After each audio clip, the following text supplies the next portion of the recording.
Hai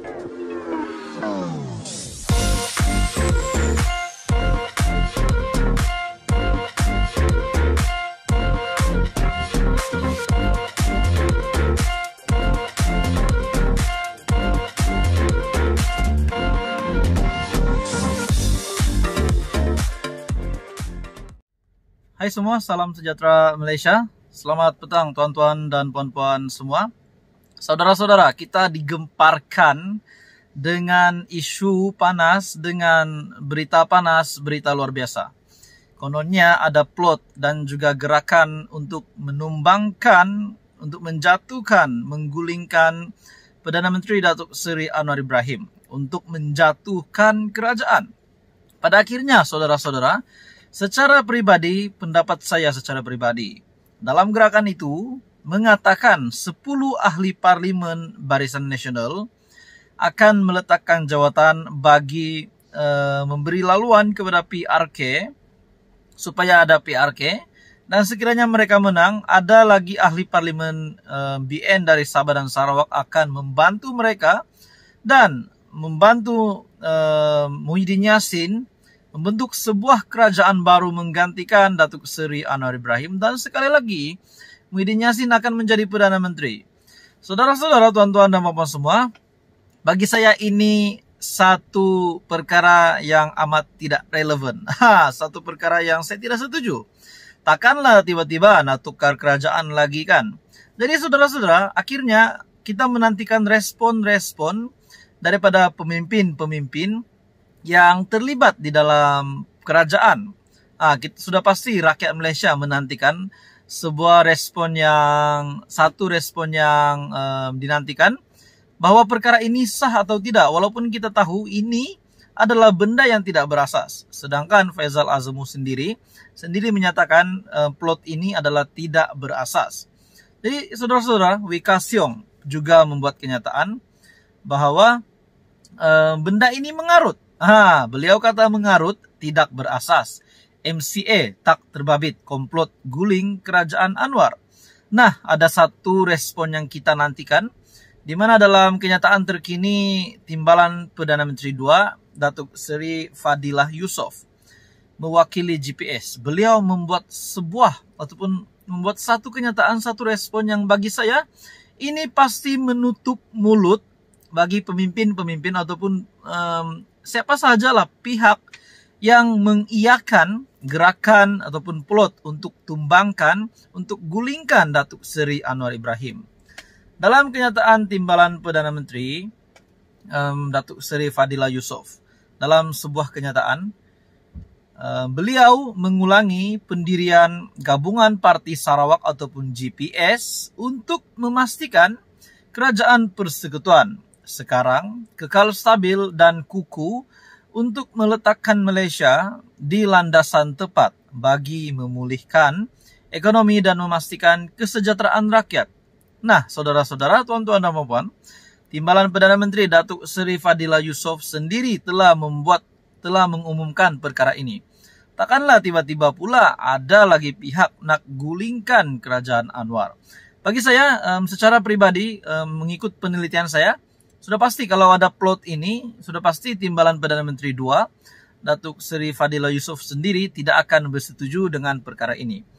Dalam kenyataan Timbalan Perdana Menteri ini, melalui sebuah artikel dari BH Online, kerajaan tidak letak syarat beri peruntukan. PN kena kemuka tawaran. Nah, jadi dalam artikel ini, itulah yang dinyatakan oleh Timbalan Perdana Menteri, di mana beliau mengulangi pendirian Gabungan Parti Sarawak ataupun GPS untuk memastikan Kerajaan Persekutuan sekarang kekal stabil dan kukuh untuk meletakkan Malaysia di landasan tepat bagi memulihkan ekonomi dan memastikan kesejahteraan rakyat.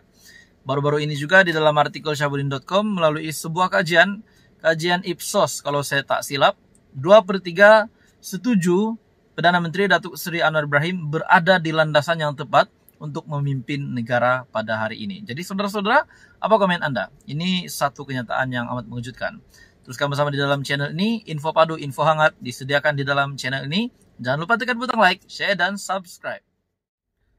Hai hello, salam sejahtera Malaysia. Saudara-saudara, selamat datang ke channel Vels Lifestyle. Kembali lagi dalam satu lagi isu yang panas.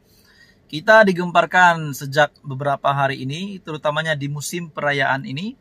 Kita digemparkan dengan rumah terbuka yang dianjurkan oleh Perdana Menteri Datuk Seri Anwar Ibrahim.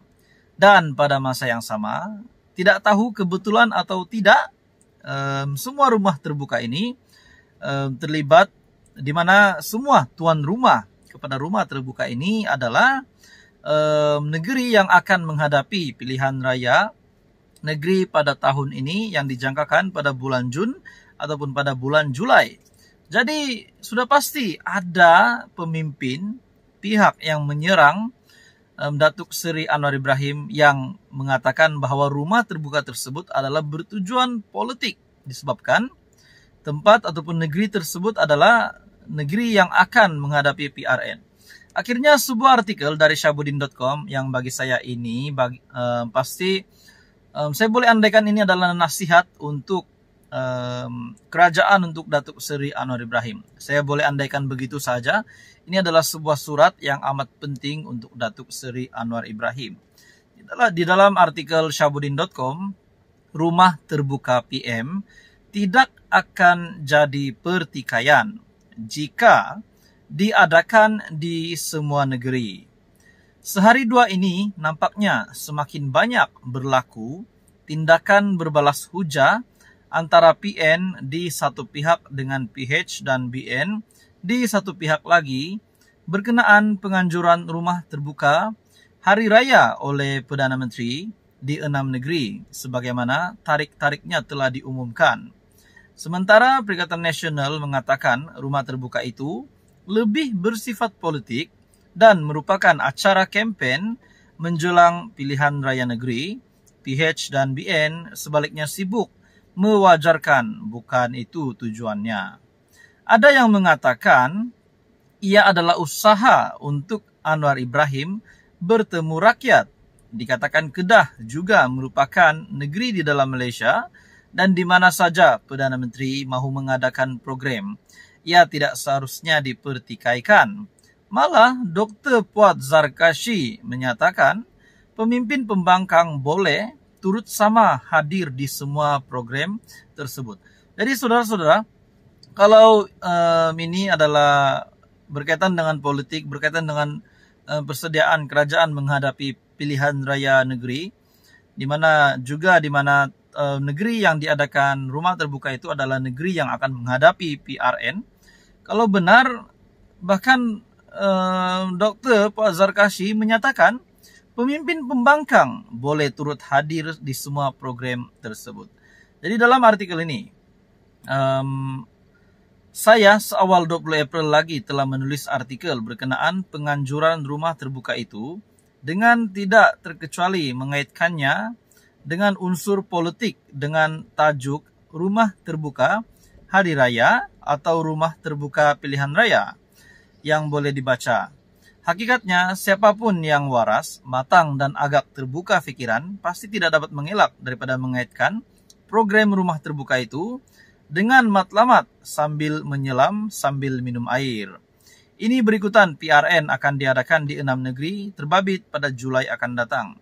Kenapa hanya di 6 negeri terbabit saja diadakan jamuan rumah terbuka yang dihadiri Anwar menurut Syahbudin? Kalau bukan kerana ada PRN, adakah rumah terbuka yang dihadiri Perdana Menteri tetap diadakan di 6 negeri itu? Kenapa tidak diadakan di semua negeri? Jadi tak usahlah berlebih-lebihan dalam mengeluarkan hujah, kerana akhirnya ia akan dilihat seperti kartun saja kenampakannya. Silapnya tidak lain ialah sejak awal, Kabinet, pejabat Perdana Menteri dan pihak-pihak lainnya tidak cukup teliti dan berhati-hati dalam mengatur program yang mahu diadakan. Kita tidak nafikan kepentingan mempertahankan kuasa dan mengaut keuntungan politik dalam setiap program yang diatur, khususnya yang melibatkan Perdana Menteri. Semua kerja Perdana Menteri dan Menteri-Menteri adalah untuk mendapatkan sokongan rakyat atau bersifat politik kerana akhirnya setiap 5 tahun sekali mereka perlu berdepan dengan sokongan pengundi dalam bentuk undi. Jadi saudara-saudara, menurut Anda dalam kenyataan dari artikel ini, kalau PH ketika ini menjadi pembangkang dan katalah Perdana Menteri ialah Mahyadin, kiranya beliau juga mengadakan rumah terbuka hanya di 6 negeri yang kebetulan akan berlangsung PRN tidak lama lagi, berani potong jari, pasti berdentam-dentum kecaman daripada pimpinan PH mengenainya. Abang Mat Sabu mungkin sekali lagi akan membaling mikrofon kerana tidak dapat menahan marahnya. Jadi nak salahkan siapa kalau bukan diri kita sendiri, menurut Syabudin. Jadi saudara-saudara, apa komen Anda? Teruskan bersama di dalam channel ini. Info padu, info hangat disediakan di dalam channel ini.